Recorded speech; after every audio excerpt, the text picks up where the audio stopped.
자, 안녕하세요. 오늘 말씀드릴 불화는 아미타불에도 그 다음에 극락해상도라고 하는 아미타 부처님과 관련된 그림들을 말씀을 드릴 겁니다.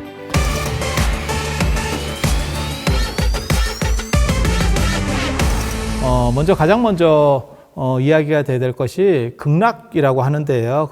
신약에서는 극락이라고 번역하고 예전에는 안양이라고 번역을 했었습니다. 그래서 경기도 안양시 같은 경우가 극락이라는 거고, 불국사에 가면 안양문이라고 있어요. 그래서 그것도 이제 극락. 그래서 불국사에 가면 안양문, 자하문 이렇게 두 개의 문이 있는데, 그 안양문을 넘어가면 아미타 부처님을 만나게 되는 거고, 자하문을 넘어가면 이제 석가모니 부처님을 만나는 대웅전, 그런 구조라고 보시면 되겠습니다. 극락이라고 하는 세계는 사후 세계가 아닙니다. 우리랑 똑같은 수평 세계예요. 단 서쪽에 있다고 해서 서방 극락 세계라고 하는 거고요.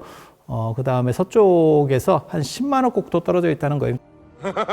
부처님의 세계들이 여러 개가 있고, 그 중에서 10만억 개를, 지금 우리가 살고 있는 이 세계를 사바세계, 석가모니 부처님께서 예전에 계셨었고, 지금은 이제 지장보살님이 주관을 하시고, 나중에는 미륵 부처님이 오시는 이 사바세계에서 10만억 개의 또 다른 부처님 세계를 건너가면 거기가 극락이라고 하는 세계고, 가장 좋은 세계라고 보시면 됩니다. 그리고 극락이라고 하는 데는 일반적으로 죽어서 가는 세계, 그런 세계 아닙니다. 그냥 산 사람들이 사는 세계. 특히 부처님의 세계라고 하는 거는 인간계에만 부처님은 출현을 하세요. 그래서 그것은 천상도 아니고, 그 다음에 사후 세계에서 어떤 좋은 세계, 이런 세계는 절대 아닙니다.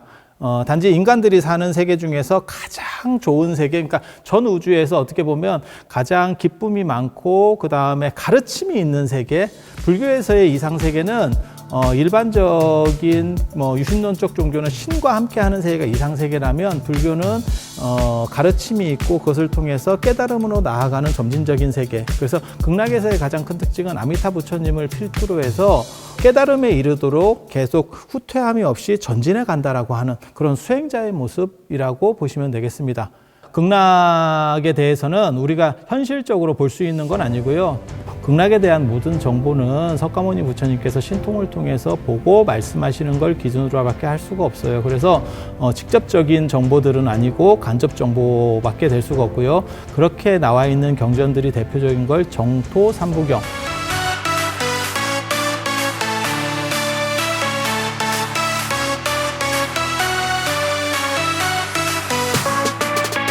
정토라고 하면 약사열애 부처님의 유리광 정토라든지 이상적인 세계, 깨끗한 세계, 복된 세계를 정토라고 하는데, 그 중에서도 가장 대표적인 게 극락이기 때문에 극락 정토라는 말도 있고, 정토의 대변자로서 극락이라는 의미들을 보통 활용을 합니다. 무량수경, 그 다음에 관무량수경, 아미타경, 이렇게 이거를 정토 삼부경이라고 하고요. 이러한 경전들을 통해서 극락에 대한 정보를 이제 볼 수가 있습니다. 극락에 가는 거는 너무너무 거리가 멀기 때문에 신통이 있는 사람들은 갈 수 있는 대신에 신통이 없는 사람들은 갈 수 없어요. 이제 인도 같은 경우는 윤회론을 믿기 때문에 사후에 죽은 뒤에 그곳에 가서 다시 태어난다라는 개념. 그러니까 무슨 생각을 하시면 되냐면, 가난한 사람들이 북유럽이나 이런 아주 잘 사는 나라들을 보면 그곳에 가서 살고 싶어 라고 하지만 실제로 갈 수는 없거든요. 그렇다 보니까 윤회론을 하게 되면 죽어서 가는 세계가 아니고 죽어서 극락에서 다시 태어난다. 그래서 극락왕생이라는 구조가 만들어집니다. 그리고 실제로 죽을 때 아미타 부처님을 간절히 염하는 분들은 아미타 부처님께서 이렇게 마중을 나오셔서 그걸 접인내영이라고 해요. 그래서 실제로 인도에서 가는 구조로, 그래서 극락이 그런 특징적인, 아미타 부처님을 믿고 잘 따르는 분들은 극락에서 초청장이 온다고 보시면 됩니다. 그리고 그 초청장을 이제 상급에 있는 분들은 아미타 부처님이 직접 가져다 주셔서 데려가시는 구조로 되어 있고, 그 다음에 중급이나 하급 분들은 조금 다른 방식으로 이제 태어나는 방식들이 있어요. 그런 부분들에 대해서 이제 계속해서 설명을 해드리도록 하겠습니다. 극락은 그러면 어떻게 만들어졌느냐? 극락이 원래부터 있었던 세계냐? 아니, 그런 것은 아니고요.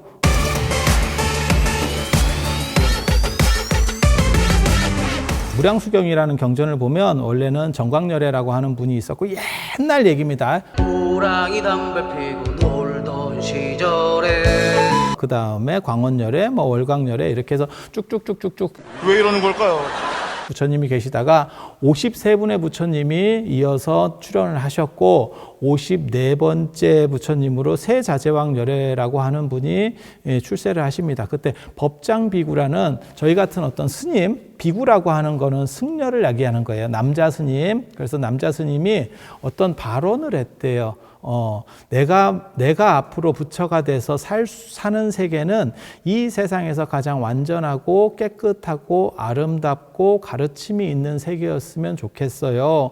라고 해서 발언을 해서 그 원으로다가 만들어지는 세계예요. 그러한 발언을 총 48가지를 합니다. 그거를 법장비구의 48원이라고 하는 거고 거기에는 사막도가 없다. 예를 들면 사막도라고 하는 거는 지옥. 그 다음에 아귀는 배고픈 중생을 얘기하는 거예요. 그러니까 배고픈 귀신. 그래서 뭐 아귀 다툼. 그 다음에 우리가 물고기 중에서도 아구 이런 것도 사실은 아귀 식탐이 많고 이렇게 먹을 거에 대해서 환장하는 것들을 얘기하는 거거든요. 그래서 아귀라는 배고픈 귀신도 없고 그 다음에 축생 동물이 없다. 그래서 극락에는 동물이 없고 인간계하고 그 다음에 인간계 안에서도 아주 수승한 사람들만 존재하는 어떻게 보면 상위 클래스들이 가는 곳. 내가 제일 잘 나가. 아미타 부처님께서 이런 식으로 48개를 말씀을 하십니다. 그 48개 중에는 극락이라고 하는 세계에는 험지가 없고 그러니까 땅이 평평하고 옛날 사람들은 이렇게 산 같은 게 많고 그 다음에 뭐 늪지대가 있고 이런 것들을 다 싫어하기 때문에 산이 평평하고 그 다음에 극락은 보물 같은 것들로 기본적으로 되어 있고 그 다음에 극락에 태어나는 사람들은 나라연처럼 나라연이라고 하는 거는 인도 신화에 나오는 아주 건강한 역사를 얘기해요. 금강 역사를 얘기하거든요. 몸도 건강하고 극락에 태어나는 사람들은 빛이 한량이 없고 그 다음에 수명도 한량이 없고 그 다음에 물러남이 있는 것이 아니고 끊임없이 앞으로 전진만 해서 부처님이 될 때까지 나아갈 수 있는 그런 구조들 그런 구조를 완전하게 갖춘 땅이 바로 극락이다.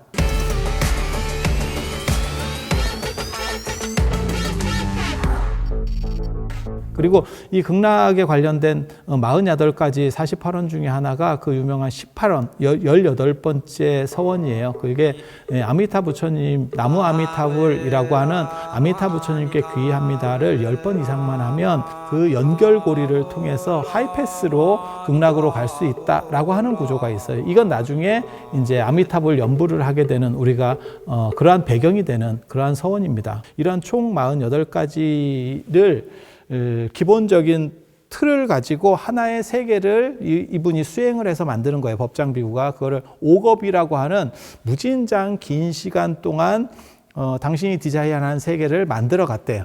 세계 자체를 당신이 서원을 통해서 만들어 간다라고 생각을 하시면 돼요. 그래서 그러한 세계관 속에 존재하는 게 극락이고 이렇게 만드는데 총 5겁이 걸렸다 그래요. 5겁이라고 하는 거는 1겁은 요즘 시간 개념으로 한 110억 년 정도 되는데 그런 식으로 5겁 동안 당신이 디자인한 세계들을 생각 속에서 만들어가고 그것을 현실에서 구체화시켜 나가는 거예요. 마치 일론 머스크가 당신이 꿈꾸는 우주산업이라고 하는 거를 스페이스X 같은 걸로 만들고 그 다음에 뭐 자동차 사업 같은 것도 만들어 가듯이 그런 식으로 기가팩토리를 만들고 하듯이 법장비구라는 분이 48가지 기본 틀을 통해 에서 가장 이상적인 세계를 만든 게 극락입니다. 그래서 불교에도 천상이라고 하는 개념이 있어요. 신들의 세계. 하지만 그 신들의 세계는 오쇠상이라 그래서 결국은 인간보다 사이클이 클 뿐이지 늙고 병들고 죽음이라고 하는 것들을 동반하게 되어 있습니다. 그런데 이 극락이라고 하는 건 불퇴전,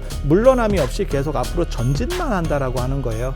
언제까지 죽지 않고 깨달음에 이르러서 부처님이 될 때까지. 그래서 불교 같은 경우는 사후 세계 중에서 뭐 천상 세계라든지 신들의 세계라든지 이런 데보다도 인간 세계 중에서 가장 올바른 부처님께서 관리하고 주관해 주시는 극락 세계 같은 것을 더 이상적으로 여깁니다. 극락에 태어나려고 하는 것을 목적으로 하고 있고, 그 다음에 그러한 부분들과 관련된 그림을 극락, 불해도, 구품연지와 관련해서 극락이 어떻게 태어날 것이냐 관련해서 나타나는 그런 그림들도 있고요. 그래서 그런 그림들과 연결해서 설명을 해드리도록 하겠습니다. 아미타 부처님이 계시다는 얘기는 뭘 뜻하는 거냐면, 법장비구라는 분이 48가지 서원, 위대한 서원을 가지고 하나의 세계를 디자인해서 그 세계가 완성됐을 때 붓다가 된다라는 설정 구조거든요. 그러한 식의 세계가 만들어지지 않으면, 극락이라는 세계가 만들어지지 않으면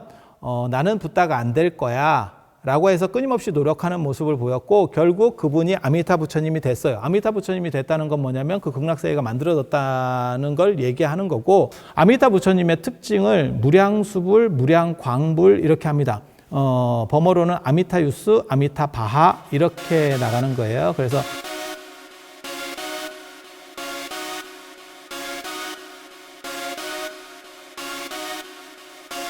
아미타 유수는 무량수라는 뜻이고, 그 다음에 아미타 바하는 무량광이라는 뜻이에요. 그래서 그 앞부분에 겹치는 이미지들을 이렇게 단어를 취해서 아미타 불 이렇게도 부르고, 그 다음에 무량수불, 무량광불 이렇게도 부르는데, 무량수불이라고 하는 거는 예전에는 우리가 이제 오복이라고 할 때 상서 홍범편에 보면 수복, 강령, 유호덕, 고종명 이렇게 수를 첫째로 꼽았어요. 지금처럼 오래 사는 시절이 아니었기 때문에 무량광이라고 하는 이미지보다는 무량한 수명 쪽을 더 좋아해서 현재는 아미타전, 극락전 이렇게도 쓰지만 무량수전이라고 하는 것도 있죠. 가장 대표적인 게 이제 부석사의 무량수전.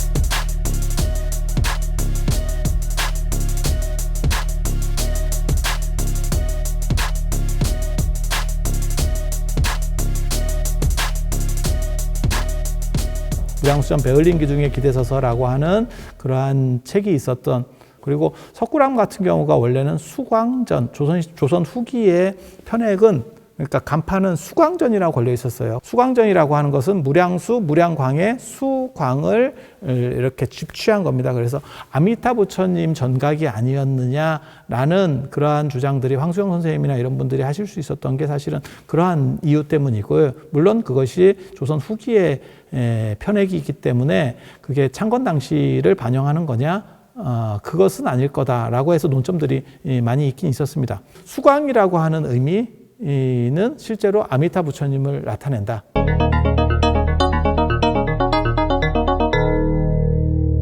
무량광이라고 하는 의미가 아리안족의 이동과 관련돼요. 아리안족이 인도가 원래는 이제 드라비다 문다족이라고 하는 흑인 민족이었고, 거기서 이제 서쪽에서 유목민들, 백인 계통의 유목민들이 들어오는데 그분들이 아리안족이거든요. 아리안족은 히랍, 그 다음에 게르만, 프랑스, 그 다음에 중동. 그래서 중동 아리안, 인도 아리안, 이란 아리안, 서쪽까지 전부 다 아리안족이라고 보시면 돼요. 코카소스 산맥 쪽에서부터 움직이는 그러한 민족들이고, 그러다 보니까 서북 쪽에서부터 아리안족이 인도로다가 들어가게 되거든요. 근데 그렇다 보면 페르시아 쪽을 경유하게 되고,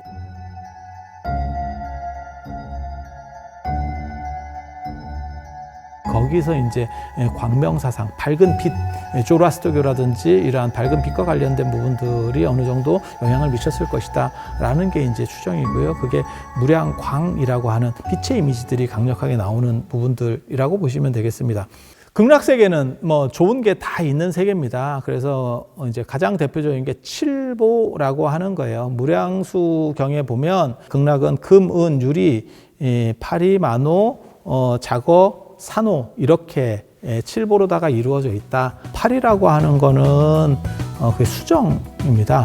산호는 우리가 산호초 이러는 거고, 만호라고 하는 거는 정암사 수만호탑 하듯이, 물론 정암사 수만호탑이 만호로 만들어진 탑은 아니에요. 탄산염 계열의 톨로마이트라고 하는, 실제로는 약간 어떻게 보면 석회석 계열인데 푸른 빛이 나는 보석이 이 만호예요. 만호.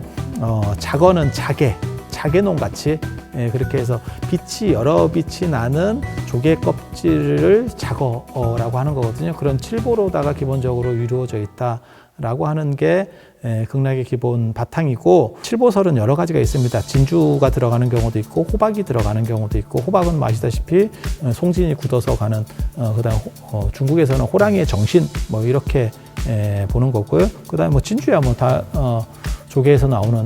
왜 하필 7이냐 라고 하면 서북인도 쪽에서는 칠진법을 쓰고 있었기 때문에 그래요. 그러니까 부처님 당시에 부처님이 계시던 인도의 중부 쪽은, 그러니까는 약간 북인도 쪽입니다. 그 중앙 쪽은 사진법을 썼었어요. 그래서 부처님께서는 4월 8일에 태어나셔서 그 다음에 사성제 8정도 12연기를 설하시고, 부처님의 가게는 부처님의 삼촌들이, 아버님과 삼촌이 총 4분입니다. 그리고 당신들 그 후손들은 8명씩 이렇게 있거든요. 그래서 사남팔자라고 하는 거고, 부처님께서는 사성제 8정도 12연기를 설하시고 16대국을 다니시다가 그 다음에 80세를 일기로 돌아가시게 되고, 84,000 법문을 설하셔서 그 다음에 84,000 탑을 만들고, 그 다음에 12부 경전을 설하신다. 부처님의 가르침의 카테고리는 12개다. 그래서 전부 다 4의 배수로다가 맞춰져 있어서 그건 사진법 체계라는 것을 알 수 있습니다. 그래서 인도는 사진법을 그 당시에 썼었고, 부처님 당시에 썼었고, 이런 진법 체계에서 흥미로운 것은 4가 기본이 되면 4의 제곱, 그러니까는 16은 완전 숫자가 돼요. 지금 현재 십진법을 쓰니까 10 곱하기 10, 100이 되면 온, 100온 이렇거든요. 온전하다라는 개념이 되고, 그 다음 100 곱하기 100 하면 만, 그러면 만사, 만물, 만생, 대한민국 만세 하듯이, 만은 온전하다, 모든이라는 뜻이 되는 거고, 그럼 사진법 체계에서는 4, 16이 그런 의미를 가집니다. 그래서 16대국이라는 것도 그렇고, 실제로 뭐 대지도론이나 이런 데 보면 16분의 1에도 미치지 못한다라고 하는 게 인도의 상투적인 비유법이에요. 이건 게임도 안 된다.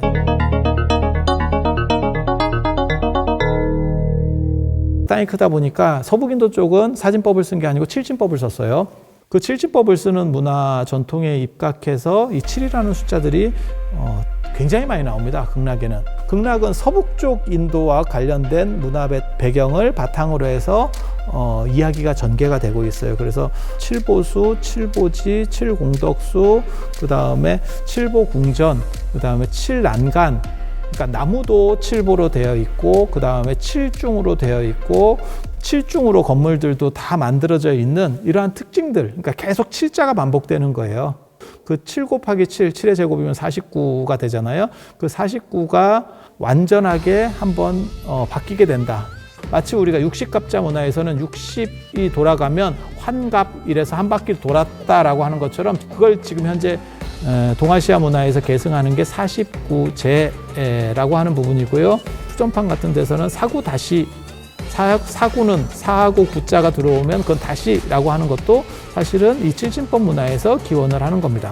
서북인도 쪽 배경을 가지고 있는 이 아미타 부처님과 관련된 극락세계, 서방 극락이잖아요. 서방 극락. 아리안족의 민족 이동 루트 플러스 그것과 관련된 광명사상, 빛의, 밝은 빛의, 페르시아에 있었던 뭐 조로아스터교나 이와 비슷한 그러한 광명사상도 섞여 있고, 그 다음에 칠진법 문화. 그리고 그 칠진법은 사실 거슬러 올라가면 메소포타미아나 그 다음에 중동하고 연결이 돼요. 그래서 마치 기독교에서 하나님이, 그러니까 여호와가 6일 동안 천지를 창조하고 7일 동안 7일째 쉬었다, 뭐 이런 식의 칠진법 문화 구조도 나오는 것도 사실 다 연결점을 가진다고 이해하시면 되겠습니다.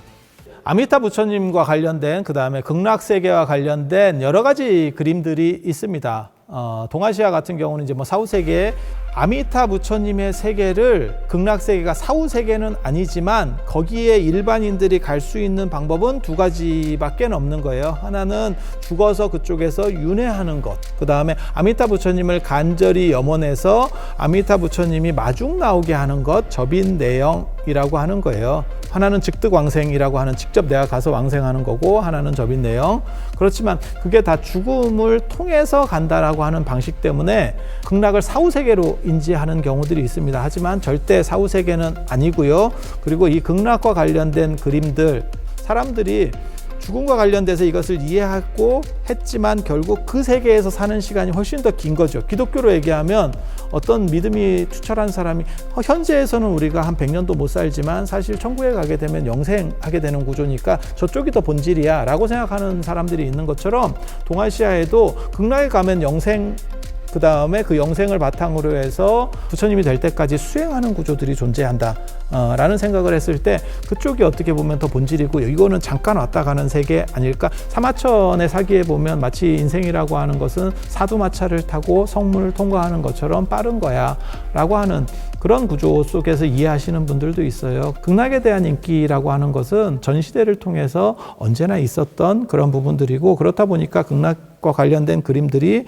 많이 나올 수밖에 없습니다. 그래서 극락 정토를 그리는 그림, 아미타 부처님을 관련된 그림, 가장 기본적인 것은 아미타 브레도라고 해서 영산의 상도가 석가모니 부처님을 중심으로 해서 그 주변인들을 그린 그림이라면 아미타 브레도는 아미타 부처님을 중심으로 하는 주변인에 대한 그림입니다. 그렇게 이해를 하시면 되고 극락은 사후세계는 아니지만 사후라고 하는 부분과 관련해서 갈 수밖에 없는 그러한 이중 구조가 존재합니다. 그러니까 보통 사람이 신통이 있고 만약에 능력이 출중하다면 극락에는 막바로 갈 수가 있어요. 우주로 얘기하면 다른 우주로 간다라고 생각을 하면 돼요. 그 세계를 기술이 좋으면 갈 수도 있겠죠. 뭐 화성에 가듯이 안 그러면 달에 가듯이 그런 거는 우리가 가능한 영역이라고 생각하잖아요. 하지만 완전히 우주가 다른 우주를 간다라고 하면 아주 멀리 떨어진 우주를 간다라고 하면 지금 현재 인류가 가지고 있는 과학기술로는 견적이 안 나오죠. 그런데 그것을 윤회를 통해서 그쪽으로 간다라고 하는 개념이 존재하기 때문에 사후를 통해서 그곳에서 재생하는 거예요. 즉득왕생. 아미타 부처님을 간절하게 염하고 이런 분들은 죽음을 통해서 즉득 왕생한다라고 하는 구조가 존재하는 거고 아미타 부처님을 염한 것들이 많이 있는 분들은 아미타 부처님께서 직접 그 사람을 죽을 때 마중을 나오세요. 그렇게 해서 직접 데리고 가서 거기서 환생을 시켜줍니다. 그거를 임종내영이라고 하는 거거든요. 그러니까는 아미타 내영도라고 하는 것은 사실은 거기서 나오는 그림이에요. 그래서 아미타 부처님께서 고려부라 같은 데 보면 이렇게 망자에게 손을 내밀면서 우리 같이 가자라고 하는 모습들이 표현이 되어 있는 것을 볼 수 있습니다. 자, 극락과 관련된 그림들 이야기를 해드릴게요. 그래서 아미타 브레도라고 하는 것은 아미타 부처님을 중심으로 해서 아미타 부처님과 관계인을 그린 거라고 보시면 돼요. 그래서 영산회상도가 석가모니 부처님과 그 주변인들을 그렸다면 아미타 브레도는 아미타 부처님을 중심으로 하는 아미타 부처님의 주변 인물에 대한 그림입니다. 그런데 문제는 석가모니 부처님 같은 경우는 실존했었던 인물이고 그 다음에 아미타 부처님 같은 경우는 우리가 직접 볼 수 없는 석가모니 부처님의 말씀에 의지해서 단편적인 정보만을 들을 수밖에 없는 구조예요. 그렇다 보니까 내용이 자세하지 않습니다. 아미타 브레도도 영산회상도 하고 구조적인 모습은 거의 비슷하고 중간에 부처님이 좀 바뀌는 듯한 그러한 양상들을 기본으로 갖추고 있다라고 이해하시면 돼요. 영산회상도에 나오는 뭐 사천왕이라든지 10대 제자라든지 보살들은 팔보살이 나오는데 팔보살은 영산회상도하고는 달라요. 요 팔보살 외에 그 호법이라고 할 수 있는 제석천 범천이 등장하거나 안 그러면 사자왕, 코끼리왕, 사왕, 상왕이라고 하는 거고요. 용왕, 용녀가 등장하는 이러한 구조들은 상당히 유사합니다. 불화의 기본 특징은 석가모니 부처님을 중심으로 하는 영산회상도가 기본 구조가 되고 거기에서 가감된다라고 이해를 하시면 되겠습니다. 자, 아미타 브레도는 아미타 부처님과 관련된 아미타 부처님의 주변 인물을 다 설정하지는 못하고 팔대보살을 중심으로 해서 석가모니 부처님에게서 등장하는 그런 10대 제자나 뭐 사천왕 그 다음에 제석범천들을 가지고 이제 구성을 짜는 거고요. 단 특징 중에 하나가 뭐냐면 아미타 브레도에는 제석범천이나 사천왕 또는 상왕, 사왕 그 다음에 용왕, 용녀와 같은 이런 호법신들이 잘 안 나올 때도 많이 있습니다. 법장비구의 48원에 보면 거기는 사막도가 없고 그 다음에 산이나 이런 험지가 없어요. 그러니까 수미산이 없으면 사천왕이 살 때도 존재하지 않습니다. 수미산이 없으면 제석천이 살 공간도 없어요. 수미산 꼭대기에 제석천이 사는 걸로 되어 있고 수미산 중턱에 사천왕이 사는 걸로 되어 있기 때문에 호법신들이 등장하지 않아도 큰 문제가 없는 구조가 만들어집니다.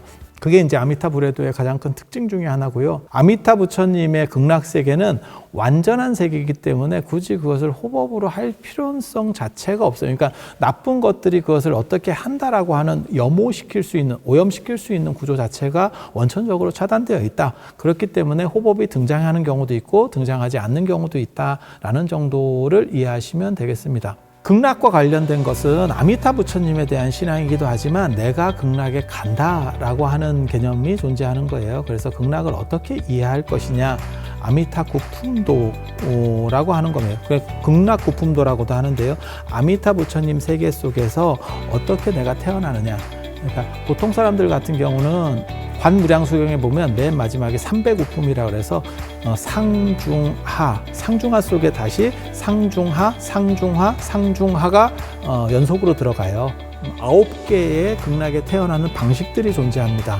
그래서 극락에 있는 연못을 보통 칠보지라고 해요. 그러니까 칠보로 장엄된 연못, 19금 발음이 나오기 때문에 보통은 이제 구품연지라는 표현을 더 많이 씁니다. 보배로운 연못을 이제 이렇게 쓰면 이게 음이 이상해지기 때문에 연지라는 표현으로 쓰기도 하고, 연꽃이 있는 못, 이래서 연지라는 표현으로 쓰기도 하고, 구품연지, 극락에 태어나는 9가지 방식과 관련된 그러한 구품연지라는 표현을 쓰기도 합니다. 그래서 그 극락에 태어나는 방식을 그린 그림이 아미타 구품도, 그 다음에 극락 구품도라고 하는 그림이에요. 그렇게 태어나는 방식은 이제 좀 이따가 16관법 나올 때 제가 또 다시 말씀을 드리겠지만, 간략히 말씀드리면 상급으로 태어나시는 분들은 뭐 막바로 이렇게 극락으로 갈 수가 있는 상황이 되는 거고, 하급에 태어나시는 분은 연꽃 속에서, 연꽃 봉우리 속에서 이렇게 잠겨 있다라고 하는 거예요. 그래서 부처님의 말씀을, 아미타 부처님의 말씀들을 계속 들으면서 이게 성숙하면, 어느 정도 이상 계명이 되면, 의식이 환기가 되고 깨어나게 되면 이 연꽃이 피는 구조로 되어 있습니다. 연꽃이라고 하는 것은 재생의 의미를 가지게 되고요. 그것은 이집트에서부터 시작되는 연꽃이 재생의 문화를 대변하는 이유는, 연꽃은 아침에 피고 저녁에는 이렇게 오므라듭니다. 그걸 반복하도록 되어 있거든요. 아침에 피었다가 태어났다 죽었다를 반복하는. 그래서 이집트가 굉장히 중요한 이유 중에 하나가 뭐냐면 부활이라고 하는 그런 구조, 그 다음에 재생이라는 구조들이 대부분 이집트와 관련이 돼요. 기독교에서의 부활 문화라고 하는 것은 애굽이라고 하는 이집트에서의 노예 생활들을 이스라엘 사람들, 유대인들이 하는 과정에서 인입된 방식이라고 보시면 되고요. 그리고 사막 같은 경우는 굳이 방부 처리를 안 하더라도 피부 건조가 더 빠르기 때문에 부패 속도보다 피부 건조 속도가 더 빠르면 천연적으로 미이라되는 경우들이 많이 있거든요. 그렇다 보니까 부활 개념들이 이집트에서 나올 수밖에 없고, 그 다음에 이집트에 있었던 연꽃들을 통해서 거기서 재생 구조들이 만들어지게 되는 거고요. 부활이라고 하는 한 번 살아나면 끝나는 거고, 연꽃이라고 하는 거는 오므렸다 폈다 하기 때문에 그건 윤회를 상징하게 되는 상황이 되고, 그것이 중동을 넘어서 인도까지 넘어온다고 보시면 됩니다. 그리고 이러한 식의 스토리들이 동아시아로 불교를 타고 넘어와서 이제 심청정 같이 연꽃을 타고 올라오는 극락구품도 안에는 연꽃 속에서 태어나는 사람들을 묘사하는 거예요. 그래서 어떤 사람들은 성숙하지 않기 때문에 연꽃 봉우리 속에 존재하고, 어떤 사람들은 이미 연꽃을 열려서 나와 있는 구조들이, 그런 묘사들이 연못 속에서 사람이 태어나는 구조가 묘사된 그림들이라고 하겠습니다. 그리고 한 가지 더 덧붙이자면, 우리가 합장하는 것도 어떤 의미에서는 이것을 연꽃 봉우리로 보기도 하거든요. 연꽃 봉우리라고 하는 것은 우리가 아직 완성이 덜 된 상황이고, 그 다음에 부처님이나 보살님들 같은 경우는 연꽃이 다 피어 있는 것 상황 속에서 앉아 계시죠. 그래서 연꽃을 밟고 있거나 연꽃이 핀 연꽃 위에 앉아 계시거나 라고 하는 것은 깨달음을 상징하는 거고요. 그것도 극락의 모티브하고 정확하게 연결된다라고 하겠습니다. 자, 극락과 관련된 그림 중에서 또 주목해 봐야 될 게 광경 16광경 변상도하고 광경 서분 변상도라고 하는 고려시대 때 그림들이 있습니다. 16광경 변상도라고 하는 것은 관무량수경을 바탕으로 해요. 지금 서북인도 쪽이 불교사적으로 좀 특수한 지역인데, 그 특이점 중에 하나가 극락정토 신앙이 발전한다, 아미타 부처님 요 관련된 신앙이 발전한다라고 하는 것도 한 가지가 있고, 또 한 가지가 뭐냐면 불상이 최초로 만들어지는 지역이 서북인도의 간다라 지방, 지금으로 말하면 파키스탄 지역이라고 보시면 됩니다. 지금으로부터 2300년 전에 알렉산더 대왕의 동방원정에 남기고 간 결과라고 보시면 돼요. 그래서 그 동네에 이제 히람 문화들이 들어왔고 그리스 문화들이 들어왔고 그러한 부분들을 바탕으로 해서 불교가 들어가면서 이제 불상을 만들어지게 되는 거예요. 그리고 불상이 만들어지면 그 불상을 앞에 모셔놓고 그걸 관상하는, 그래서 부처님을 머릿속에서 이렇게 생각하는 걸 연불이라고 합니다. 부처님을 생각하는, 그래서 그걸 관상연불이라고 합니다. 지금 우리가 생각할 때는 연불하면 칭명연불, 부처님의 명호를 부르는 연불을 중심으로 하지만 실제로 맨 처음에 나오는 거는 관상연불이 중심이고 이거를 반주산매경 같은 경전들을 통해서 확인해 볼 수가 있습니다. 이렇게 관상하는, 부처님을 생각하는 경전 중에 아미타 부처님을 생각하고 극락을 생각하는 경전이 관무량수경이에요.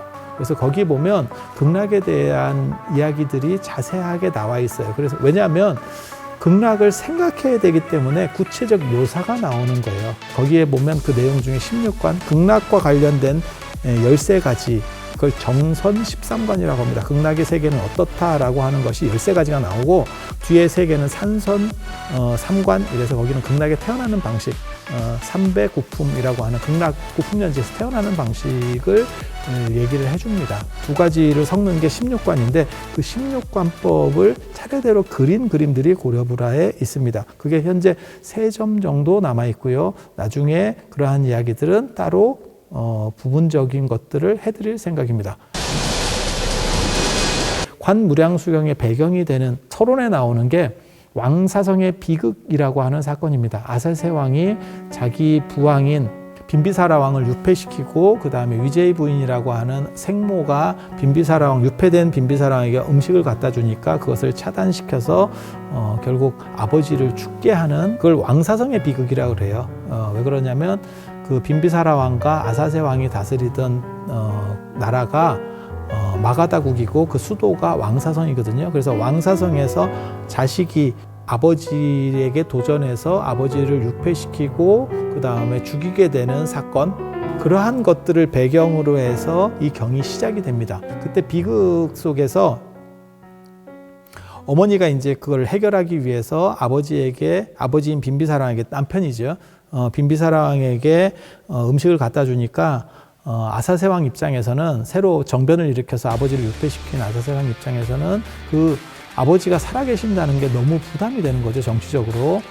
그래서 원래는 유폐를 시켜서 굶겨 죽이려고 했었던 거예요. 그런데 어머니가 자꾸 음식을 갖다 주니까 그것을 막지도 못하고 그걸 나중에 알게 됐을 때 이제 분노하게 돼서 어머니를 죽이려고 하는 사건도 벌어집니다. 그랬더니 이제 옆에 있었던 월광이라고 하는 신하가 뭐라고 얘기하냐면, 세상에 아버지를 죽인다는 그런 이야기는 많이 들어봤어도 어머니를 죽인다는 것은 있을 수 없는 일이다. 그래서 반정 세력들 간에 반목이 일어나요. 이제 어머니를 손을 대지 못하게 되는 거고, 그래서 어머니도 유폐를 시킵니다. 그래서 결국 아버지는 굶어 죽게 되는 거고, 그 다음에 어머니는 내가 도대체 왕가에 시집 와서 이런 비극이 도대체 어디 있느냐, 그러면서 부처님을 간절히 염원을 해요.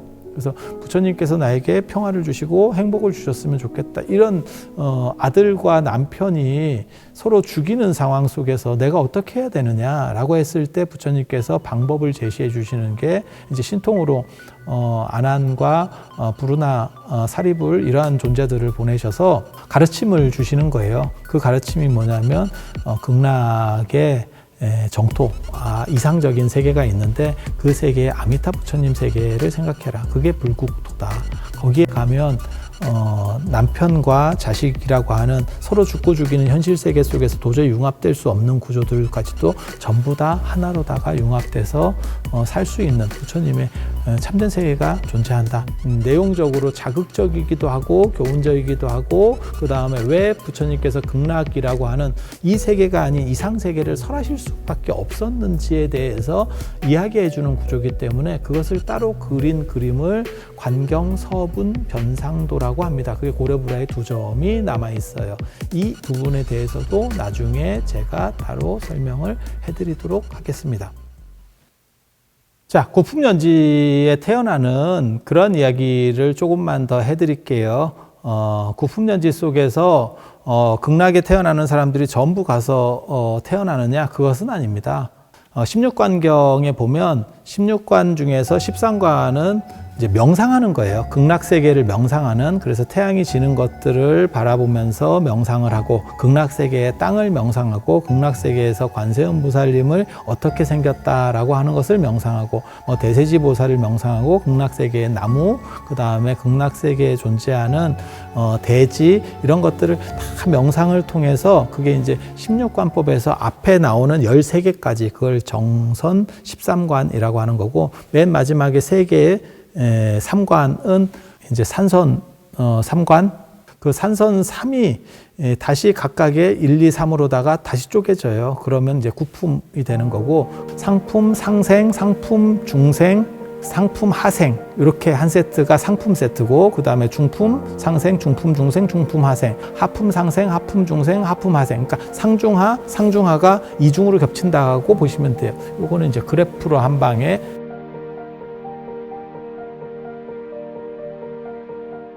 이게 왜 중요하냐면, 구품연지에서 이 9종류가 다 태어나는 것은 아닙니다. 상품에 태어나는 분들은 대부분 아미타 부처님이 직접 가서 마중을 해옵니다. 아미타 부처님께서 관세음보살과 대세지보살 원투라고 하시면 돼요. 오른팔 왼팔과 같이 아미타 부처님을 도와주시는 분들이라고 보시면 돼요. 그 유명한 관세음보살이 사실은 아미타 부처님의 총리적 역할, 극락세계에서도 넘버 2의 위치에 있고, 그 다음에 이 사바세계까지도 역량이 워낙 좋으신 분이기 때문에 이 사바세계의 중생들까지도 구제를 해주시는 이러한 구조라고 보시면 돼요. 상품 세계에 태어나시는 분들이 돌아가실 때는 아미타 부처님께서 직접 가셔서 마중을 해오시는데, 그때는 당연히 밑에 관세음보살이나 대세지보살, 그 다음에 극락에 있는 대중들이 따라서 같이 가게 되어 있습니다. 마치 대통령이 움직이면 장관들이라든지 안 그런 비서관들이 다 따라서 움직이듯이, 상품 상생, 상품 중생, 상품 하생까지는 거의 아미타 부처님께서 가서 직접 맞이해서 오신다라고 하면 돼요. 그걸 접인내영이라고 합니다. 그 그림을 그린 것이 고려불화에 나오는 접인내영도가 되겠습니다. 그 다음에 중품에 태어나시는 분들은 아미타 부처님께서 직접 가시는 게 아니고요. 아미타 부처님의 음성이 주로 들린다고 보시면 돼요. 화신불이 가고, 아미타 부처님이 분신을 해서 화신이 그쪽에 가고, 여기 보면 홀로그램이 놔둬서, 그리고 음성을 가지고 이렇게 해서 오세요 라는 쪽에 말중심으로 해서 이제 극락에 태어나게 되는 거고, 하품에 태어나는 분들은요, 누가 가는 게 아니고 그 구품연지에 진짜 그냥 연꽃 속에 태어난다라고 보시면 돼요. 자, 상품, 중품, 하품을 비유를 들면 다이아몬드 회원, 그 다음에 플래티늄 회원, 그 다음에 골드 회원, 그 다음에 실버 회원, 이런 것처럼 약간의 차등들이 존재하는 거예요. 그래서 선한 업을 많이 쌓고, 그 다음에 아미타 부처님에 대해서 귀의를 많이 하고, 그 다음에 아미타 부처님을 간절히 염원하는 사람은 상품이 되고, 불보살님을 많이 경배하고 탑을 세우고, 그 다음에 불상을 조성하고, 이런 마일리지를 많이 쌓은 분들은 중품이 되고, 기본적인 아미타불 연부를 어느 정도 이상 하는 사람은 하품이 되는 건데, 하품 중생, 하품 하생 같은 경우는 연꽃 속 그 구품연지에 태어난다라고 하는 그런 존재는 원래는 다 하품밖에 없거든요. 그래서 그 하품 중생 같은 경우는 연꽃 속에서 6겁 동안 존재하면서, 그러니까 제가 농담삼아 그런 얘기를 합니다. 폐소공포증 있는 사람들은 거기 가면 이제 절단이 나는 거예요. 그래서 공부를 계속 하는 겁니다. 그래서 부처님의 가르침을 들으면서 정신을 씻고 지견을 잘 맑혀서 6겁 정도 지나면 이 연꽃이 핀다는 거예요. 그리고 하품 하생에 태어나는 분들은 12겁 동안 그렇게 갇혀 있는 상황이 돼요. 그래서 제가 농담삼아 얘기할 때 늘상 뭐라고 얘기하냐면, 극락은 공부하기 싫은 사람 가면 지옥만도 못할 수도 있다. 이거는 공부하는 세계고, 그 다음에 공부를 좋아하는 사람들이 수행을 위해서 가는 세계들이다. 그리고 극락의 특징 중에 하나가 뭐냐면, 거기에는 여성이 없어요. 그래서 남성들 중심의 세계, 그거는 이제 성차별이라기보다는 예전에는 여성을 약간 떨어지게 보는 그런 문화들이 있었기 때문에 이상세계에는 여성이 없다라고 하는 개념이 한 가지 존재하는 거고, 그 다음에 어느 정도 이상의 깨우침이 성숙된 사람은 양성이 다 깨어납니다. 그래서 몸 안에 있는 남성과 여성이라는 그러한 성적인 부분이 동시에 깨어나서 결국은 약간 중성같이 되는, 그래서 성을 초월했다라고 하는 의미도 있어요. 그러다 보니까 이제 관세음보살님 같은 경우도 원래 성별은 남성인데 마치 여성인 것처럼 굉장히 부드러운 이미지, 자비의 이미지를 입으면서 더 여성화돼서, 그래서 어떤 분들은 관세음보살이 여성 아니냐라고 자애로운 어머니이기 때문에, 하지만 실제로는 성별로만 보면 남성입니다. 그래서 그런 구조들이 극락에 존재한다라고 하는 것을 이해하시면 되겠고, 요 상품 상생, 상품 중생, 상품 하생, 그 다음에 중품에 대해서도 3가지, 사품에 대해서 3가지 때문에 아미타 부처님이 총 9가지 수인을 하게 됩니다.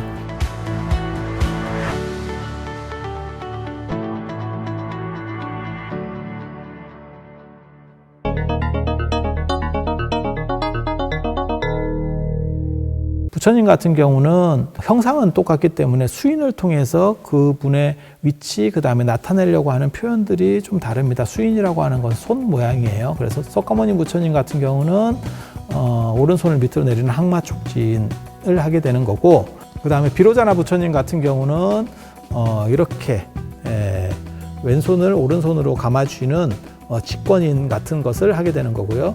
그 다음에 아미타 부처님 같은 경우는 총 9개의 수인을 합니다. 그래서 참선하는 모습을 해서 요 맨 앞에 손가락, 첫 번째 손가락을 이렇게 굽히면 상품 상생인, 두 번째 손가락을 굽히면 상품 중생인, 세 번째 손가락을 굽히면 상품 하생인이 되겠습니다. 이렇게. 참고로 말씀드리면 인도식 룰은 오른손을 왼손 위에 올리는 거고요. 그 다음에 동아시아 룰은 왼손을 오른손 위에 올리는 방식이 되겠습니다. 그리고 중품 상생인 같은 경우는 이렇게, 그러니까 상생, 중생, 하생, 중품 상생, 중품 중생, 중품 하생. 아까 여기서도 선정인에서 상, 중, 하, 손가락만 움직이는 거예요. 이렇게 손가락만. 상, 중, 하, 상, 중, 하, 상, 중, 하, 이렇게. 잼잼, 곤지곤지, 짝짝. 네. 그리고 하품 상생이는 이렇게, 하품 중생이는 이렇게. 그러니까 수인의 차이는 없다라고 보시면 되고, 이 손가락만 상중하를 나누는 거예요. 그렇게 해서 하품 하생은 이렇게, 세 번째.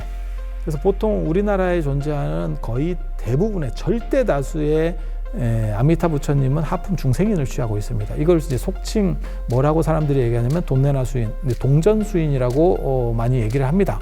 그리고 원래는 상품 상생, 일본 같은데 뭐 가마쿠라 겸창대불 같은 경우도 상품 상생인을 하고 있어요. 근데 상품 상생인, 상품 중생인, 상품 하생인, 예전에는 실제로 사람이 돌아가실 때 전각 안에 9분의 아미타 부처님의 수인을 달리해서 모셔놨던 경우들도 있습니다. 그러면 임종을 맞이한 분은 그 가운데 전각 중앙으로 들어가서 거기서 실로다가 9부처님의 손과 자기의 손을 연결하고 주변 사람들이 아미타 부처님 연부를 해주세요. 그래서 아미타 부처님 연부를 하다가 임종을 하게 되면 극락으로 간다. 희한하게도 우리나라에서는 하품 중생인으로 통일이 되고, 아미타 부처님 아마 하품 중생인만 있고 나머지 수인들은 거의 보기가 어렵습니다. 하품 중생인이 어떻게 보면 소박한 거예요. 최고 이제 갈 수 있는 단계로 6겁 동안 연꽃 속에 쌓여 있는 하품 중생인, 굉장히 좀 어떻게 보면 답답한 건데 왜 이걸 선택했는지는 저도 정확하게는 잘 모르겠습니다. 그런데 손모양으로 봤을 때 이게 상당히 유려해서 이런 것들이 표현이 되지 않았나라는 정도의 추정은 해봐요. 왜냐하면 삼존부를 모셨을 경우에는 가운데 석가모니 부처님을 모시고 가운데 석가모니 부처님의 좌측에 해당하는 데가 동쪽이 되거든요. 석가모니 부처님 남쪽을 보시기 때문에, 그래서 좌측에 이제 동방약사여랩을, 그다음 서쪽에 아미타 부처님을 모시는데 양쪽으로 배치했을 때 손을 들고 있는 게 상대적으로 전체적인 조형 구조 속에서 좀 더 유리했기 때문에 이러한 특징이 잡힌 게 아닌가라는 정도의 추정만 해보고 있습니다. 자, 아미타 부레도를 보면 맨 밑에 사천왕이 배치가 되어 있어요. 영산회상도하고 똑같은 방식으로 사천왕이 배치가 되어 있다고 보시면 됩니다. 그래서 비파칼, 용탑 이런 구조로 되어 있는데, 이 아미타 부레도에서 가장 특징적인 것 중에 하나는 방제가 쓰여 있는, 방제라고 하는 거는 이름표예요. 이름표. 존상의 이름표를 쓰는 거는 사실은 정상적이지는 않는데 가끔 이렇게 쓰는 경우들이 있습니다. 사실 일반적으로는 사찰에서도 부처님 앞에 이름 쓰는 경우가 있는데 그것은 올바른 경우는 아닙니다. 왜냐하면 지존이나 존귀한 분들은 이름이 없어요. 그러니까 학교를 가면 선생님은 이름표를 안 붙이고 학생이 이름을 붙이는 거예요. 이렇게 가끔 누군지를 나타내주기 위해서 이름을 옆에다가 쓰는 경우가 있어요. 그걸 방제. 아미타 부레도에 사천왕 표현이 동남서북으로 되어 있는데 비파칼 용탑으로 되어 있는데 특이하게도 비파를 드신 분을 동쪽 동방지국천왕이라고 안 하고 북방다문천왕이라고 표현을 합니다. 조선 후기에 방위가 사천왕을 도상은 그대로 있고 방위만 좀 바뀐 게 아니냐, 이해하는 방식이 바뀐 게 아니냐라고 하는 게 있는데, 그렇게 되는 이유는 아미타 부처님은 서쪽에 계시기 때문에 서쪽에서 봤을 때는 중앙에서 봤을 때 남쪽하고 동쪽하고 서쪽에서 봤을 때 방위들이 다르기 때문에 요거는 그림으로 넣어줘서 설명을 해야 됩니다. 이거 좀 말로 하면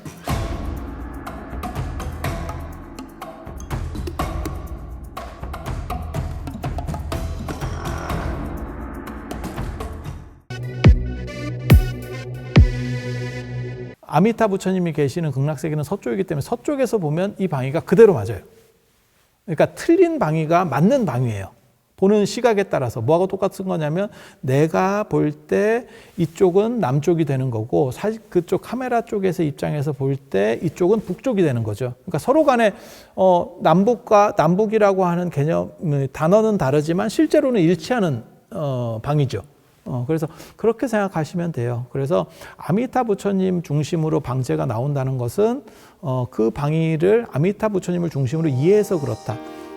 그러면 아미타 부처님은 사천왕을 왜 그렇게 이해하죠? 앞에서도 말씀드린 것과 마찬가지로 아미타 부처님 세계에는 산이 없기 때문에 수미산도 없기 때문에 사천왕이 존재하지 않아도 됩니다.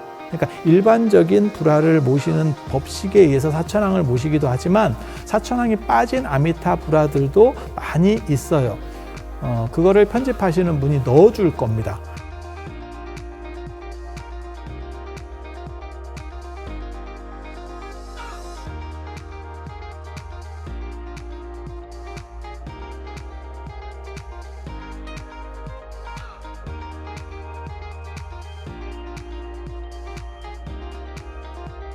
그렇게 해서 보면 사천왕은 필수가 아니에요. 그러니까 극락세계에는 사천왕이 없고 사바세계에 사천왕만 있는 거예요. 그러니까 사바세계 사천왕을 극락세계에서 빌려 쓰다 보니까 방위가 달라지는 거예요. 그러니까 서쪽 중심이냐 중앙 중심이냐에 따라서 서로 방위가 달라지는 문제가 발생한다라고 하는 거 한 가지를 이해하시면 돼요. 하지만 기본 구조는 비파칼 용탑 동남서북 이 구조가 유지가 되고 동방지국천왕, 남방증장천왕, 서방광목천왕, 북방다문천왕 이런 구조는 그대로 상속한다라고 보시면 됩니다. 그리고 나중에 송광사 그 천왕문의 사천왕상 같은 경우도 밑에 이렇게 복장 넣는데 이름이 써 있었는데 그것도 방위가 내가 지금 아미타 불에도의 사천왕처럼 방위가 틀려 있는데 아마 틀린 걸 보고 옮기는 과정에서 그런 문화들이 조금 확산된 걸로 추정이 됩니다. 이유가 뭐냐면 예전에 저런 걸 조각하시거나 그 다음에 그림을 그리시는 분들이 내용을 정확하게 이해하고 하시는 게 아니고 앞에 선생님이 하신 걸 보고 답습하는 경우들이 많기 때문에, 그리고 예술하시는 분들은 그림도 그리다가 조각도 하다가 뭐 미켈란젤로가 시스티나 성당, 소성당의 천정화도 그리고 자기가 다비드상도 조각하고 이런 식으로 같이 하는 경우들이 많기 때문에 그런 착각들이 벌어지는 경우들이 있어요. 그리고 실제로 지금도 오늘날도 미술사학하고 미술학이 달라요. 저 같은 경우는 참고로 말씀드리면 두 전공을 다 전공을 했었는데 미술학이 실기 중심이면 미술사학은 눈하고 입으로만 해서 그 내용을 감별하는 거예요. 그러니까 시로 얘기하면 한 사람은 시를 짓는 시인이고 한 사람은 시를 품평하는 사람이라고 보시면 돼요. 그래서 품평하는 사람은 내용을 알지만 그림을 그리지 못하고, 그 다음에 그림을 그리는 사람은 내용에 대해서 약간 부족한 경우들이 많이 있습니다. 그래서 이러한 문화들이 조선 후기에 특히 장인들 그 다음에 이런 불모들을 약간 이렇게 낮추어 보던 시절에 더 발생하게 되는 그런 오류라고 이해를 하시면 되겠습니다. 그래서 아미타 불에도의 사천왕은 필수가 아니고 거기에는 방위에 따른 차이들이 존재하고 있다라는 거 이해하시면 되고, 자, 아미타 불에도의 중단을 보게 되면 이제 가장 아미타 부처님은 지금 이제 하품 중생인을 하고 계시고 그 주변으로 해서 배치되는 게 아미타 8대 보살입니다. 석가모니 부처님의 8대 보살이 문수보살, 보현보살, 그 다음에 관세음보살, 미륵보살, 야광보살, 묘음보살, 무진의보살, 항정리보살. 이 석가모니 부처님의 8대 보살이라고 하는 구조는 요법연화경을 근거로 해서 조성이 되어 있는 거예요. 그러니까 석가모니 부처님과 관련된 8명의 보살들, 물론 불화의 사이즈에 따라서 4명이 나올 수도 있고 6명이 나오는 경우도 존재합니다. 그런데 아미타 부처님의 8대 보살은 이 석가모니 부처님의 8대 보살하고 달라요. 그리고 아미타 불에도의 가장 특징적인 부분이 이 8대 보살 부분이라고 이해를 하시면 되겠습니다. 물론 인기 있는 분이 이제 중복이 되는 거고, 아미타 부처님의 8대 보살이 나오는 기본적인 경전은 불공이라고 하는 당나라 현종 때 이제 활동했었던 그 개원 시대에 활동했었던 불공이라고 하는 스님, 밀교 스님입니다. 그래서 선무의 금강지와 더불어서 불공금강이라고 하는 그런 분인데요. 이분이 번역한 8대 보살 만다라경이라고 하는 게 있습니다. 이 8대 보살 만다라경에 따르면 관세음보살, 미륵보살, 허공장보살, 보현보살, 금강수보살, 문수보살, 재계장보살, 지장보살, 이 8대 보살이 되고요.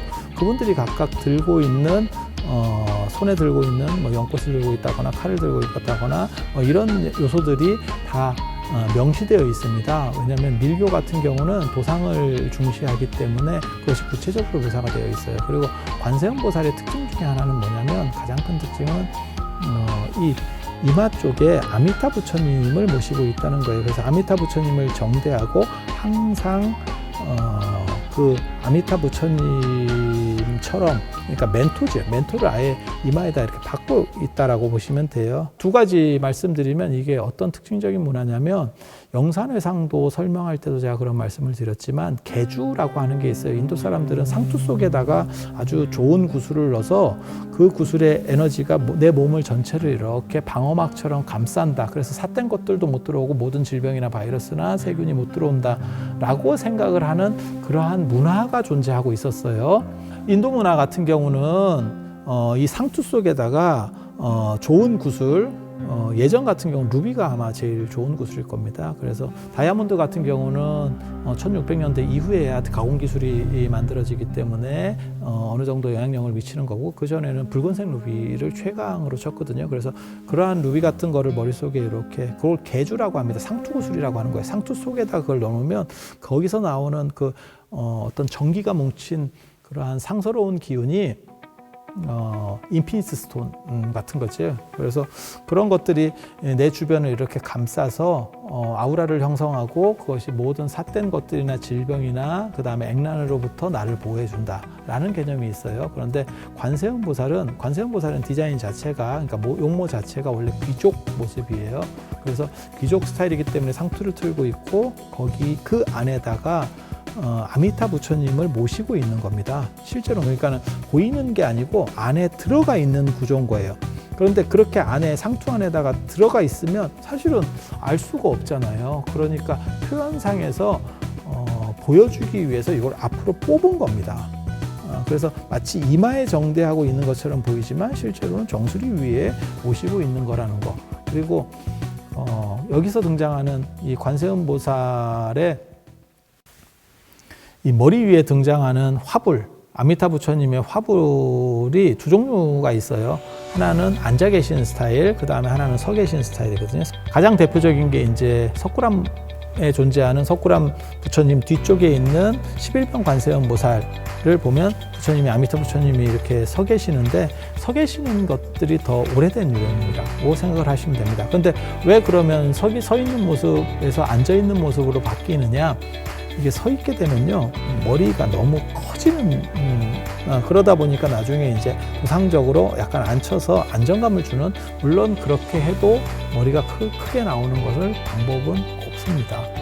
그리고 관세음보살 같은 경우는 이게 머리 자체가 이렇게 상당히 높은 식의 관을 쓰는 것들이 초기에도 많이 나타나거든요. 그래서 그것과 연관돼서 서 있는 아미타 부처님의 모습을 있는 구조라는 것 정도를 이해하시면 되겠습니다.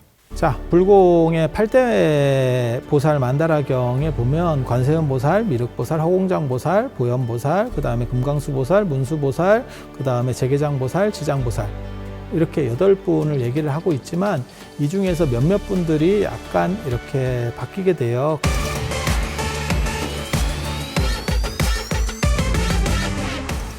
팔대보살 만다라경에 나오는 8보살과 그 다음에 아미타 팔대보살의 차이점을 보면 허공장 보살 대신에 대세지 보살이 들어가고 금강수 보살 대신에 금강장 보살이 들어가요. 근데 금강수 보살이나 금강장 보살은 비슷한 보살이라고 생각을 하시면 돼요. 금강절을 들고 있는 보살, 손에 금강절을 들었거나 금강절을 잡고 있거나 뭐 마찬가지입니다. 그거를 금강수나 금강장이라고 했을 거고 허공장 보살 대신에 대세지 보살이 들어가는 이유는 아미타 부처님을 중심으로 해서 좌우 보처가 관세음 보살과 대세지 보살이기 때문에 대세지 보살을 뺄 수가 없죠.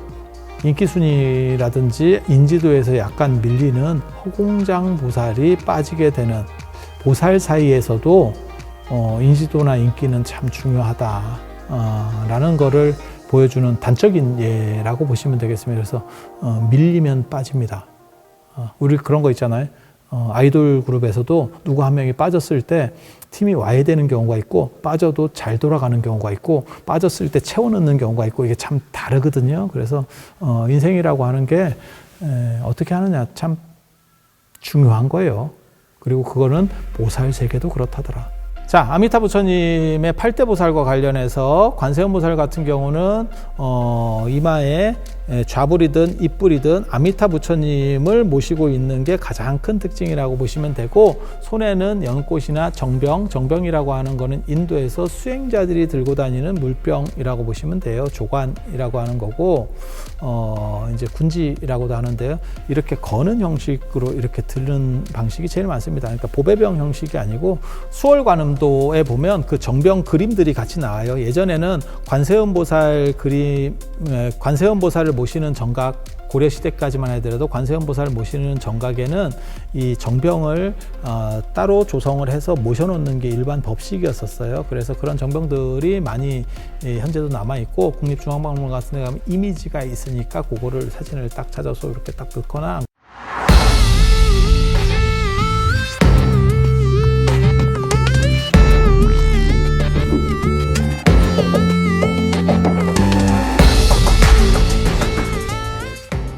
관세음 보살님은 이마에 아미타 부처님, 그것은 이제 좌불이 될 수도 있고 입불이 될 수도 있고 그 다음에 손에는 연꽃이거나 그 정병을 들고 있다. 그리고 그 정병을 뒤집어서 보배병으로 쓰는 경우도 있거든요. 그래서 물이 나오게 어떤 사찰들에 가면 거기서 물이 나오게 해서 그걸 감노수, 그 다음에 감노병이다 이렇게 부르는 경우도 있는데 원래는 수행자들이 가지고 다니는 조관이라고 하는 물병도 되고 손발을 씻을 때도 하고 볼일을 보고 뭐 이렇게 딱 닦는 용으로도 쓰고 그런 다용도의 이런 물병이라고 휴대용 물병이라고 보시면 돼요. 그러니까 우리나라는 산이 많기 때문에 물을 구하는 게 쉬워서 저 어렸을 때만 해도 어디든지 가서 그냥 물 한 잔 마셔도 돼요? 라고 할 정도의 물 인심이 흔한 데였었고 인도나 중국 같은 데 가면 너무너무 평야지대라서 물 자체가 별로 없어요. 그래서 물병들을 계속 가지고 다녀야 돼요. 그리고 그 물은 일반 물을 아무거나 있는 거는 함부로 못 마십니다. 그거는 석회 성분들이 많아서 그래서 자기가 쓸 수 있는 물을 좀 들고 다니는 그런 문화들이 있어요. 그걸 이제 물병, 정병, 깨끗한 병, 깨끗한 정수가 들어있는 병, 그림에는 거기에 이제 버드나무 잎 같은 게 이렇게 꽂혀 있는 경우도 있고 그래서 그러한 물을 가지고 이제 버드나무 잎에다 적셔서 이렇게 뿌리면 정화한다. 주변을 정화한다. 실제로 천수영 같은 경우가 1세 동방 결도량, 2세 남방 득청량, 3세 서방 구정토, 4세 북방 영하하는 게 실제로 동서남북을 이렇게 물을 뿌리면서 버드나무로 정화하는 의식이에요. 그런 게 존재한다라는 거 한 가지 말씀을 드리고 그 다음에 나오는 대세지 보살 같은 경우는 여기에 이마에 정병이 있습니다. 그 다음에 문수보살과 보현보살은 원래는 석가모니 부처님의 좌우부처. 문수보살, 보현보살은 어디에 안 끼는 데가 없습니다. 워낙 대승불교에서는 중요한 보살님들이기 때문에 그래서 비로자나 부처님의 좌우부처이기도 하고 석가모니 부처님의 좌우부처이기도 하고 그 다음에 아미타 부처님 쪽에 가서는 좌우부처까지는 아니고 넘버 1, 2는 아니고 3, 4 정도로 어떤 새끼가 넘버 3래 내가 넘버 2야 이씨. 앞에서 보는 게 아니고 아미타 부처님 중심으로 좌측에 있는 게 관세음보살, 그 다음에 대세지보살, 그 다음에 문수보살, 보현보살 정도라고 보시면 돼요. 문수보살은 대부분 책을 이렇게 가지고 있는, 그 다음에 그 옆쪽에 이제 금강장보살하고 제장의 보살, 금강장보살은 금강절을 들고 있는 모습으로 많이 나타나고요. 제장의 보살은 모든 장애를 극복한다 라고 하는 걸로 특별한 보상적 특징은 크게 보이지 않습니다. 맨 마지막에 이제 미륵보살하고 지장보살이 함께해요. 근데 미륵보살 같은 경우가 원래는 정병을 들고 있었는데 그 정병을 관세음보살님한테 뺏겼습니다. 가슴 아픈 사연인데, 미륵보살은 원래 수행자예요. 부처님 당시에 존재했었던 아일다라고 하는 부처님께서 처음으로 설법하신 바라나시에 사르나토 녹야원이 있는 거거든요. 거기에서 부처님께 수기를 받고, 수기는 네가 다음 생에 붓다가 될 거야 라고 하는 부처님 당선인 신분을 확보받는 거예요. 도솔촌이라고 하는 하늘세계, 천상세계에 계시면서 당신이 이제 당선인 신분으로 인수위원회를 구성해서 지금 준비하고 있는 상황이라고 보시면 되겠습니다. 그래서 이 미륵보살은 수행자이기 때문에 수행자의 물건이에요. 그래서 수행자의 물건이 두 가지가 있습니다. 하나는 불자라고 해서 불진, 총체 다 같은 말입니다. 총체는 모든 것을 관장한다. 그 다음에 불진, 더러운 것을 떨어낸다 라고 하는 거거든요. 그래서 털이개 같은 그건 수행자들이 인도 같은 경우는 불살생 중심이기 때문에 자기가 안고 걷는 데서 벌레들이나 이런 게 있으면 그거를 쓸어내는 역할도 하고요. 그 다음에 더운 지역이기 때문에 날파리 같은 것들이 많이 이렇게 사람에게 오는 경우들이 있어요. 그걸 쫓아내는 이런 용도로도 씁니다. 조계종 같은 경우는 종정 스님이나 안 그러면 방장 스님들, 그 다음에 대종사 스님들께서 이런 불자들을 이렇게 상징적으로 가지고 계시는 이 불화에서 나타나는 그 불자를 준 거는 범천이라고 보시면 됩니다. 그러니까 조물주. 그래서 미륵보살 같은 경우는 수행자이기 때문에 물병, 이 정병이라고 하는 군지를 쥐고 있는데, 이게 나중에 관세음보살이 워낙 유명해지고 대표적인 보살이 되면서 이 수행자적인 모티브까지도 관세음보살에게 넘어가요. 인기 순위에 의해서 관세음보살 쪽으로다가 많이 쏠려 있다, 도상이 쏠려 있다라고 보시면 돼요.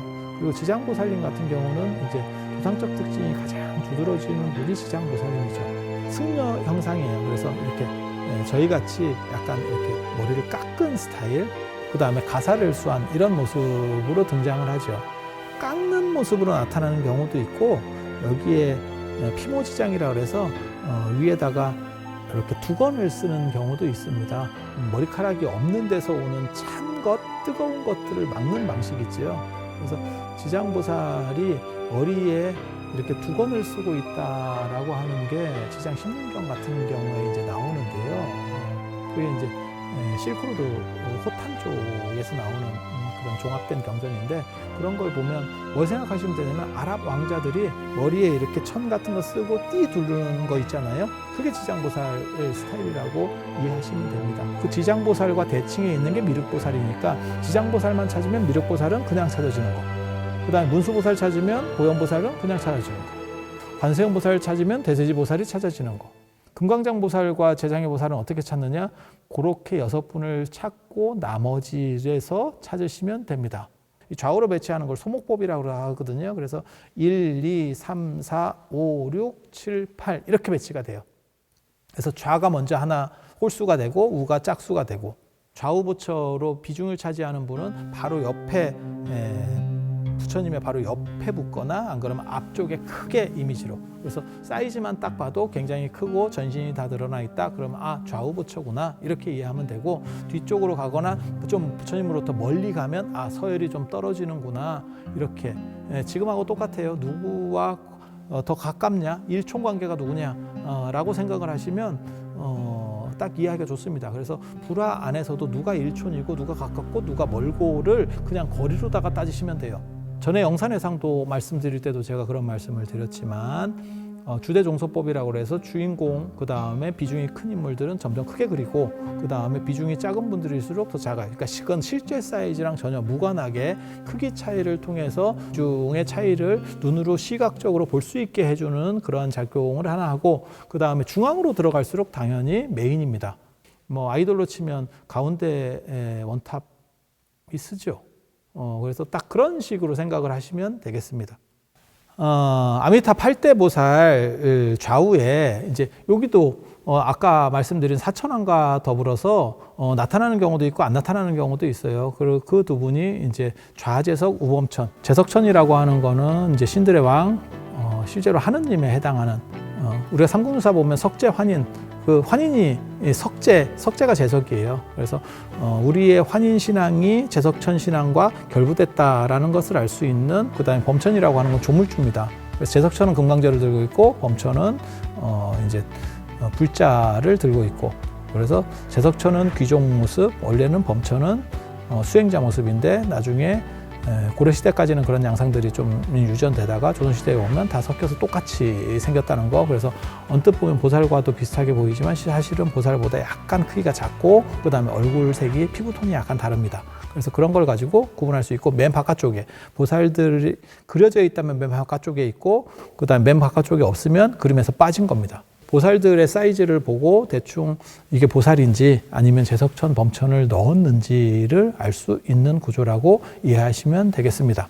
자, 아미타불에도의 상단 부분으로 가면 10대 제자가 있어요. 10대 제자인지를 알 수 있는 방식은 머리가 이제 삭발형인가를 보면 되고, 10대 제자라고 하는 것은 아미타 부처님의 10대 제자는 아니고요. 석가모니 부처님의 10대 제자를 빌려서 쓴다라고 생각을 하시면 돼요. 그렇게 되는 이유는 아미타 부처님과 관련된 내용들은 석가모니 부처님께서 일부만 말씀하신 거기 때문에 그 구체성이 좀 떨어지는 거죠. 기본 도화는 영산해상도를 가지고 했기 때문에. 그래서 석가모니 부처님의 10대 제자가 들어가 있고, 자, 10대 제자는 지난번에도 말씀드렸고요. 여기 10대 제자가 나오고 있죠. 이 10대 제자 순서라고 하는 것은 굉장히 중요합니다. 왜? 그 10대 제자 순서가 안 바뀌어요.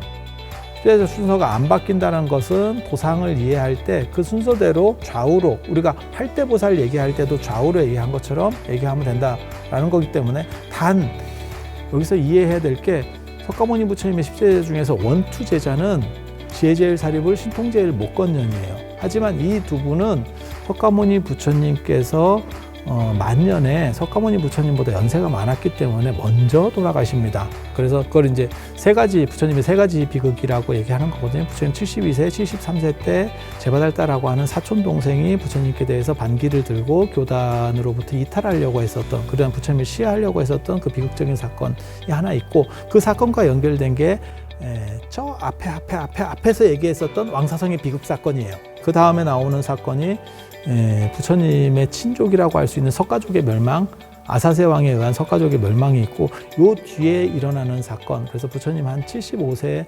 이후 정도, 75세에서 그 이후쯤에 발생했을 거라고 생각하는 그런 정도 추정되는 사건이 바로 사리불목건년, 부처님의 수제자인 사리불목건년이 먼저 부처님 앞에 돌아가시는 그런 사건입니다. 그래서 이분들은 수제자긴 하지만 먼저 돌아가시기 때문에 교단을 상속하는 것은 넘버 3라고 할 수 있는 왕사성 출신의 마하가섭이에요. 그래서 마하가섭이 앞에 나오고, 마하가섭 다음에 부처님의 교단을 이끌었던 분이 부처님의 사촌 동생이고 부처님보다 한 25세 정도, 23세에서 정확하게는 한 27세 정도 연하인 안한존자입니다. 그래서 이 두 분과 관련된 이야기들이 아유광경이나 아유광전이나 이런 얘기 보면 이런 법의 상속, 그 다음에 교단의 상속이라고 하는 개념들이 나오고, 이것이 나중에 동아시아에서는 선불교에 의해서 28조 전등설인데, 그러다 보니까 우리나라하고 중국은 원투로다가 석가모니 부처님의 좌우에 원투로다가 마하가섭과 그 다음에 안한존자가 나옵니다. 참고로 말씀드리면 티베트 불교나 동남아시아의 불교는 완투에 사리불목건년이 나옵니다. 그래서 도상적인 차이가 있어요. 그래서 선종회에서 도상이 약간 영향을 받아서 뒤틀려 있다더라. 어떻게 보면 이건 뒤틀린 거라고 볼 수도 있고, 그 다음에 선종의 당위성을 강조하는 것 때문에 이제 변형됐다라고 볼 수 있는 그런 구조라고 보시면 돼요. 그래서 부처님과 관련돼서 아미타 부처님이든 석가모니 부처님이든 좌우의 위쪽에 보통 이제 10대 제자는 열거가 되거든요. 그래서 그쪽과 관련해서 왼쪽에 등장하시는 게 마하가섭 스님, 오른쪽에 등장하는 게 안한 스님, 그 옆에 사리불목건년이 있고 나머지 제자들이 존재한다라고 보시면 돼요. 마하가섭 같은 경우는 연세든 노인으로 묘사가 되고, 그 다음에 도상적인 특징으로 보면 안한존자 같은 경우는 젊은 비구의 모습으로, 그러니까 총기 있고 젊은 모습으로 되지만 실제로 두 사람의 나이 차이는 채 5살이 되지 않는다는 정도. 단 도상적인 특징상 마하가섭 존자는 지혜롭다라는 걸 상징하기 위해서 연세가 많게, 그건 동아시아 문화의 특징입니다. 나이 든 사람이 늙었다라고 하는 것이 지혜롭다라고 연결되는 것은 노자 같은 경우에서 볼 수 있어요. 마하가섭이 나중에는 노자에 필적할 만한 사람으로 동아시아에서는 등장을 합니다. 그래서 마하가섭이 이렇게 변화되는 게 노자다, 뭐 이런 얘기까지 있을 정도의 스토리가 있기 때문에 노자도상하고 상당히 연결점을 가지고 변화가 돼요. 노인에다가 머리가 약간 솟아있는, 이게 도교에서 머리가 좋은 걸 표현할 때 머리를 약간 솟게 만드는 게 있어요. 그러니까 불교에서는 부처님만 6개 이래가지고 약간 솟게 만드는데, 도교에는 머리가 좋으면 머리가 이렇게 솟아 올라온다는 개념들이 있어요. 그래서 그런 식으로 약간 굴곡진 모습의 머리 스타일을 가지고 노인의 모습을 하고 있는 게 이제 마하가섭 스님. 그 다음에 그 대칭점에 있는 안한 스님은 굉장히 젊고 총명하고 55세부터 80세까지 부처님의 모든 설법하시는 것들을 다 듣고 이해했다라고 하는, 암기까지 다 하는 분이니까, 그래서 총기 있는 식으로 나오고, 그렇게 해서 10대 제자가 나오는데, 이 10대 제자도 아미타 부레도에서는 반드시 필수는 아닙니다. 이 10대 제자가 석가모니 부처님의 10대 제자지 아미타 부처님의 10대 제자가 아니기 때문에. 그 다음에 아미타 부레도의 맨 위쪽에 보면 화신불들이 있어요. 화신불은 아미타 부처님은 중생들이 이제 아미타불 연부를 해서 나무 아미타불, 지금은 나무 아미타불 이렇게 하는데, 원래 연불이라고 하는 거는 앞에서 관무량수경 얘기할 때 제가 했었던 것처럼 관상연불이에요. 불상이라든지 안 그러면 불교 그림을 놓고 부처님을 계속 생각하면서 이미지를 만들어가는 거거든요. 그리고 그것이 머릿속에서 그대로 찍히게, 머릿속에서 찍히고 눈을 감고도 그 생각이 끊임이 없으면 상속되면 거기서 빛이 나온다고 하는 거예요. 그게 이제 아미타 부처님을 생각하는 경우도 있고, 그 다음에 극락을 생각하는 경우도 있고, 이렇게 전체를 다 생각하는 게 16관법이거든요. 16관법, 관무량수경에 나오는 16관법. 지금 우리가 생각하는 나무아미타불이라고 하는 것은 칭명연불이라고 이해를 하시면 됩니다. 중국 불교에서 부귀시대 때, 위진남북조의 부귀시대 때 담난이라고 하는 스님이 있어요. 그분이 정토종이라고 하는 것에 어떻게 보면 기본 터전을 닦았고, 중국 불교에서 정토종의 시조라고 하는 거는 남북조 시대 때 해원 스님은 관상연불을 했고, 그 다음에 이런 칭명연불 쪽에서 뭔가 기반을 다진 분은 담난 스님이라고 하시는 분이고, 현중사를 중심으로 해서 가르침을 피는데, 이 담난 스님의 비문을 수나라 때 도작 스님이라고 하는 분이 봐가지고 그때부터 이제 아미타불 연불이라고 하는 것을 하게 됩니다. 그래서 아미타불 연불을 하루에 이분이 뭐 7만 번씩 했네, 이런 얘기들이 있는데, 그거를 소두 연불이라고 콩이나 팥 같은 걸 던지면서 연불을 하는, 염주 대신에 콩이나 팥을 던져서 내가 오늘 몇 번 연불했는지를 이해할 수 있게.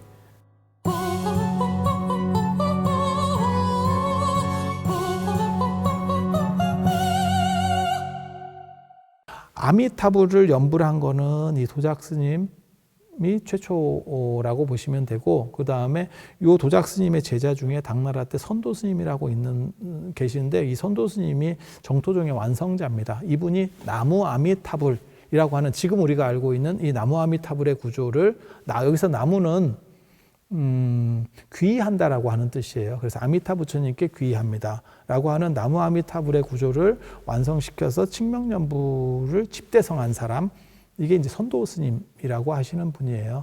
무량수경에 보면 아미타 부처님이 되시기 전에 법장비구가 48원을 세웠을 때 칭명연불 에 대한 이야기가 있어요. 아미타 부처님께 귀의합니다 라고 하는 거를 10번 이상 하면 십녀망생원이라고 흔히 얘기를 합니다. 아미타 부처님께 귀의합니다, 나무 아미타불을 10번 이상 하면 극락에 갈 수 있도록 그게 계약으로 체결돼 있어요. 그러니까 아미타 부처님이 성불하시기 전에 나를 원하고 나에게 귀의하는 사람이 내 이름을 10번 이상만 불러서 간절한 마음으로 이렇게 청하면 내 세계로 올 수 있게 하이패스를 열어주겠다라고 하는 부분이 있습니다. 그래서 그것과 결합시켜서 지금 칙명연불 구조가 완성이 됐다라고 보시면 돼요. 이 칙명연불 구조가 완성이 된 뒤로는 계속해서 사람들이 나무아미탑을 연불을 하게 되고, 구품연지에서 하품으로 가면 이제 사람들이 직접 가서 즉득왕생을 하는 거고, 가서 태어나는 거고, 그 다음에 중품까지는 화신불을 이렇게 보내준다라고 하는 게 있잖아요. 그래서 돌아가시는 분들이 이렇게 간절하게 염원했을 때 아미타 부처님께서 화신불을 계속 보내서 접인해 오는 거예요. 데리고 오는, 같이 오는 그런 구조들이 있습니다. 그렇다 보니까 그렇게 움직이시는 부처님들을 요 양 옆에, 부처님의 양 위쪽에 화신 부처님으로 이렇게 그려놨다라고 하는 걸 볼 수 있고요. 여기는 뭐 숫자는 관계가 없습니다. 이게 뭐 2분을 그리는 경우도 있고, 뭐 한 6분씩, 3분씩 이렇게 해서 한 분씩 한 분씩 2분을 그리는 경우도 있고, 3분씩 해서 6분을 그리는 경우도, 더 많이 그리는 경우도 있고. 그런데 똑같은 부처님인데 작게 디자인을 해요. 이거는 본질이 아니고 그 다음에 멀리 왔다 갔다 할 수 있다라고 하는 개념들 때문에 작게 아미타 부처님의 작용력으로 쓰이는 거고, 그 다음에 맨 위쪽에 이것도 이제 뭐 필수는 아닌데 영산회상도에서 흔히 나오는 사자왕, 코끼리왕. 사자왕은 사자의 이런 가죽 같은 걸 쓰고 있고, 코끼리왕은 코끼리 가죽 같은 걸 쓰고 있어요. 그래서 인도의 2대 토템이라고 할 수 있는 사자 코끼리가 있고, 그 다음에 그거 말고도 하나의 토템이 더 있죠, 인도에는. 그게 나가 토템이라고 용 토템입니다. 그래서 용왕, 용녀. 그래서 사자왕, 코끼리왕, 용왕, 용녀. 4명의 어떻게 보면 호위무사, 호법들, 보디가드, 이런 존재들이 나오죠. 그래서 아미타불에도도 기본적인 구조는 맨 밑에 사천왕, 그 다음에 좌우에 호법으로서의 제석천 범천, 맨 위에 사자왕, 코끼리왕, 그 다음에 용왕, 용녀, 이런 식으로 둥그렇게 배치가 되어 있는데, 아미타의 극락세계에는 이러한 외부적인 위해 요소라고 할 만한 것들이 아예 존재하지 않기 때문에 이분들이 빠져도 아무 문제 없이 그림이 성립된다는 거 말씀드리겠습니다. 그리고 아미타 부처님과 관련해서는 고려불화에서 많은 그림들이 있어요. 그래서 아미타 부처님 독존도도 있고, 이제 내용도도 있고, 내용도, 그 다음에 광경서분 변상도, 그 다음에 16광경 변상도와 같은 것들이 다양하게 있습니다. 이런 것들은 고려불화를 이야기할 때 한 번 더 말씀을 드리도록 하겠습니다. 부처님에 대한 이러한 포교 영상에 구독과 좋아요를 눌러주시는 것도 업장을 소멸하는 하나의 방법이 될 수도 있다는 생각을 제가 잠깐 해보는데, 이거야말로 뇌피셜입니다.